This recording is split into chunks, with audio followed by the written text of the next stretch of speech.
We said yesterday that a great life only wants to do good things. But you don't have to do every good thing. Have you ever been in the checkout line of a store and the cashier asks if you want to donate $1 to help feed starving children in Africa or to give money to some other cause like that?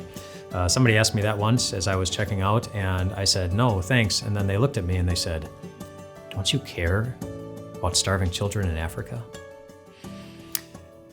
Of course, it's very good to care about starving children in Africa. And if you want to give the $1, go ahead, but you don't have to. Elisha, as he went on to be a prophet, he did so many good things in his ministry. He gave a town a clean well. He once disciplined 42 disrespectful children and never had a problem with them ever again. He would have made a great teacher. Yeah, he healed a leper. He set slaves free. He once prayed that a barren woman would have a son. She became pregnant and had a son. Then the son died, but then Elisha brought that son back to life again.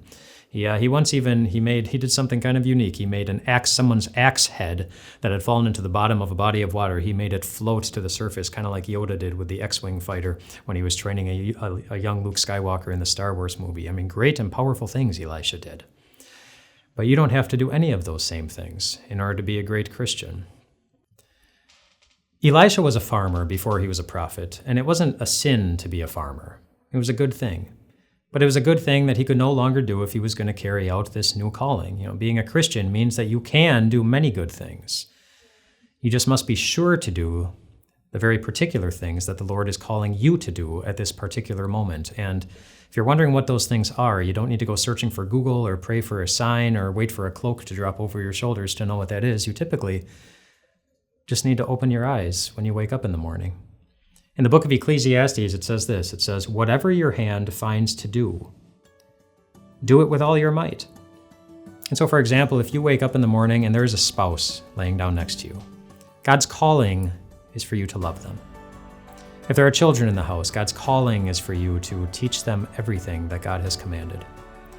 If you are a child and you have a parent, God's calling is for you to respect that parent. If you have a friend, God's calling is for you to encourage them. If you're a student, God's calling is for you to do your homework as well as you possibly can. If you have a job, God's calling is for you to go to your job and faithfully do it every day and work at it as if you were working for God. For Elisha, being a prophet wasn't better than being a farmer. It was just different. But it was clearly what the Lord wanted him to do at that moment, for him.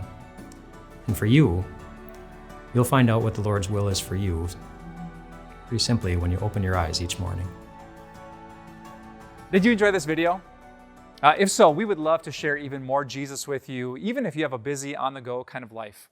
Just click here and you can find the audio version for this podcast, along with all the other podcasts that Time of Grace offers.